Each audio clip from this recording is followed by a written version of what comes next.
প্রশ্ন করছে যে মদ খাইলে শরীর নাপাক হয় কিনা। মদ পান করার সাথে নাপাক হওয়ার সম্পর্ক নেই। আর মদ পান করার পর যদি তার সেন্স ঠিক থাকে তাহলে সালাত আদায় করতে পারবে। ওনারা প্রশ্ন করছে মদ খাইলে শরীর নাপাক হয় কিনা। উনি বলছে না, মদ খাইলে শরীর নাপাক হয় না। মদ খায়া নামাজে দাঁড়াই, যদি কে মদ খায় নেশাগ্রস্ত অবস্থায় হয়, নেশাগ্রস্ত অবস্থায় যদি হয় তাইলে নামাজে দাঁড়াইতে পারবে না। কারণ আল্লাহ বলছে লা তাকরাবুস সালাহ, তোমরা নেশাগ্রস্ত অবস্থায় নামাজের কাছে যাও না। এই হুজুরে ফতোয়া দিছে যে মদ খাওয়ার পরে যদি তার নেশা পাওয়া না যায় তাহলে নামাজে দাঁড়াইতে পারবো। আচ্ছা, কতদিন মদ খাওয়া কি হারাম না হালাল? কথা কন।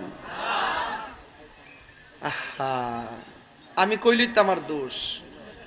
এই ফতোয়ার দ্বারা, এই মাসালার দ্বারা কি সে মদকে প্রমোট করছে না? যে মদ